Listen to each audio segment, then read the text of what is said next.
These ISIS terrorists will not win. We will rescue the Americans who are there.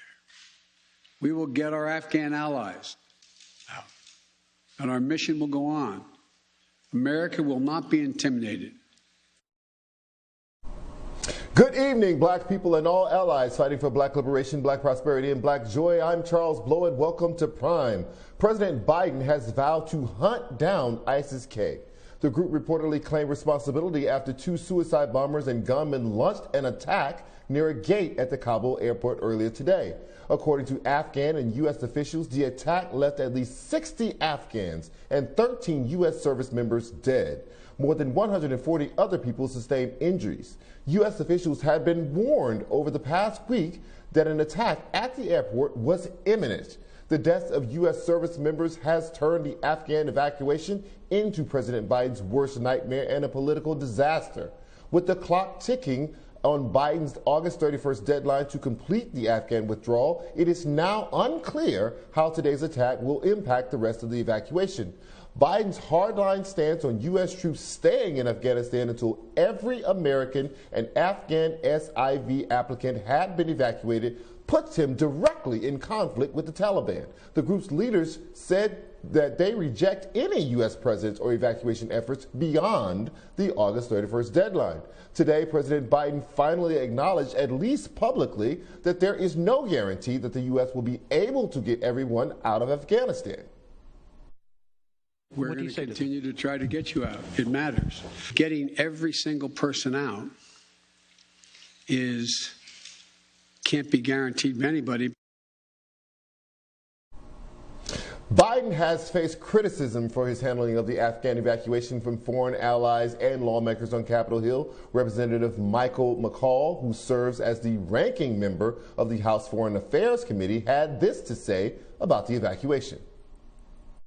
There's no way we can humanly get all of our American citizens and Afghan partners out of country by that time. It will be a stain on this presidency, and particularly after the decision made today and what we heard today, he will have blood on his hands. Today's attack will only further exacerbate what one can argue are Biden's failures in handling this situation. Joining us now are editor-at-large for Newsweek, Naveed Jamali, and national security and political analyst, Paul Rakoff. So, Naveed, I just want to get you to weigh in on this. How much more complicated does this attack, this deadly attack today at the Kabul airport, make things for the U.S. military, for the Biden administration? It makes it incredibly difficult, and it makes it difficult because Biden is going to face undoubtedly, domestic pressure to respond. The problem is that if he does respond, he in many ways may be playing in directly into ISIS's hands, right? So ISIS very much does not want to see the Taliban succeed in Afghanistan. The Taliban wants to keep the infrastructure the United States has built. They're looking for any excuse to get us out of there, frankly, by August 31st. And anything that America does to diminish the Taliban, unfortunately, strengthens ISIS. So it's very much this difficult position where he's going to face domestic pressure. But the reality, the strategic, tactical thing on the ground is there's really not much we can do except to try to get as many people out by that August 31st deadline. Paul, how do you think the Biden administration will respond? We are already beginning to draw down troops. We still have not gotten all of our American citizens out of the country. It was already a difficult task to get them to that airport. Now that it has become a security threat, and there's been a bombing at the airport, it may be even more difficult to get them there. How will Biden respond to this and also keep his word to get American troops out of there, all of Americans out of there by August 31st? Badly. The last 3 weeks have shown how badly they've been responding to this entire situation. And, it's important for people to understand this is not about whether or not we stay in Afghanistan or whether we should have been there for 20 years or not. It's about how we execute a successful withdrawal. When you go into somebody's house and you decide to leave, you can walk out the front door, you can burn the place down on your way out. And that's what's happening now. something that is really preventable and predictable has turned into a humanitarian disaster that's now morphed into a political disaster. And what the Biden administration has been doing is digging in, defending their decisions, deflecting responsibility to the Afghans, to the media, to the Republicans. And the president says the buck stops with him, yet who is he held accountable? We've got people falling out of airplanes. You've got now 13 Marines and Navy corpsmen dead. And this situation continues to spiral out of control. So the question is, does Biden really understand the reality of what's happening here? And how's he going to stabilize? What is he going to do? And can he level with the American people about the true cost? Because it's not just about how many people they got out today on an airplane. It's about how many, potentially hundreds of thousands of Afghans they'll leave behind. And now at least 13 dead service members and maybe more to come. It's very bad, and it's continuing to get worse. So the idea that this is going to end on August 31st in any fashion is just fantasy. Naveed, the exit was never going to be pretty. This is not a situation where we're leaving in jubilation because we've gotten everything done the way we wanted to have them done. That is not the way we're leaving. However, if we had this to do over, how could we have done this better to mitigate some of these optics, some of these actual injuries and deaths, some of this embarrassment on the world stage and the kind of loss of reputation around the country, around the world?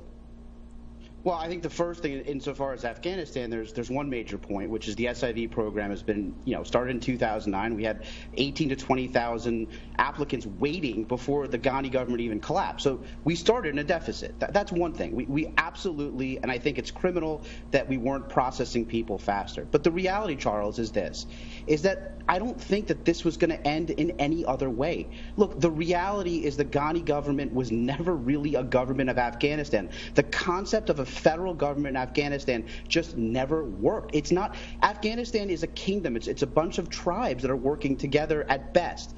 You cannot remove that and put a federal government. The minute the Afghan people understood that we were leaving and that Afghan government was not going to stand on its own, people were going to panic. And it doesn't matter if we, started pulling people out in earnest back in June or May. The reality is that people would have panicked. They would have made a run to get out of the country. And sadly, we would have seen this. This was a problem that started 20 years ago. And it's a problem that has been exasperated every year since we've been there. I just don't think that, sadly, that what we're seeing now could have been changed. And I think that is a reality of the situation. Paul, is it just that Afghanistan is destined to be a black hole, is destined to be a void, is destined to be primed to be a safe haven for terrorists because it cannot be managed and governed the way we think of countries that are successful being managed and governed? Is that just the kind of culture of the space? No. And I think that's a very cynical and really almost an otherism that has kind of come out of the White House in the last couple of weeks. This idea that we're blaming the Afghans, that they should have fought harder, that enough of them didn't stand up, that's really dangerous talk. It's creating an otherism in this country. It's kind of like geopolitical victim shaming. And I think the reality is it didn't have to be like this. That's a very cynical view, especially from an America that can put, a robot on Mars. Let me just give you two examples. One, he announced we're leaving in April. They didn't start the evacuation until July. They could have started in April. They could have gotten hundreds of thousands more people out between April and July than trying to jam them all out in the last 2 months. Let me give you another example of what they could have done differently. They didn't have to send them through one civilian airport. They are trying to evacuate hundreds of thousands of people through one civilian airport. This is like choosing, instead of sending people out of Fort Drum or Fort Stewart, to send them out of LaGuardia or JFK. That's a catastrophically bad decision that has now created a choke point that I compare to the DMV line from hell. And if you don't get to the front of that line, you die. What we're seeing is bureaucratic breakdown. Those people are stacked up at the gates because we didn't have a process to put them through gates. Giant Stadium does this. Plenty of other places do this, hundreds of thousands of people through a choke point. But we as Americans are just going to say, oh, this was going to happen anyway. I think it's ridiculous. I think it's gaslighting. And I think it's long overdue for President Biden to step up and take real responsibility and not just threaten to hold ISIS-K responsible, but hold people in government responsible. Who failed here? If the buck stops with him, who's he going to hold accountable, not just overseas, but in Washington? Naveed, yes, this is an international issue. This is a winding down of a war. This is also a tragic situation, but it's also politics. Politics is like the devil. you know, politics never sleeps. So how does this, what is happening in Afghanistan, the optics of it, the way that Republicans are seizing on that to say that Biden is mismanaged, and also some are even going so far as to say that he needs to resign or that he's incapable of managing the country. How does this impact, do you believe, his domestic agenda and his domestic standing? Does this burn through the political capital he needs to do things that he wants to do here in the U.S.? I think everything is about 2022. Everything is about 2024. So the answer, in short, is yes. Everything he does impacts domestic politics, without a doubt. Look, there's a lot to discuss with that, but I just want to say one thing to, touch on what Paul was saying, which is, look, I don't think Americans ever really understood Afghanistan. It is not a country. The reality of the situation is one thing. As the CIA says, perception is reality. The reality on the ground was that a federal government was just never going to work for the country of Afghanistan.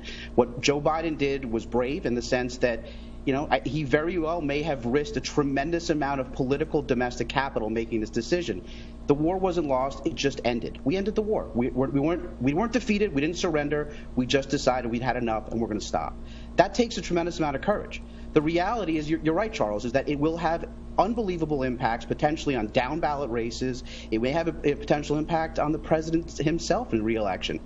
But it was a decision that I think was the right one. It had to be made, and it doesn't mean that the tragedy is any less heartbreaking. It doesn't mean that it's any less upsetting to watch. But I think it was the right decision, and I unfortunately think after 20 years, the outcome that we're seeing played out now is something that has been brewing over the last 2 decades, and it's something that President Biden, frankly, inherited.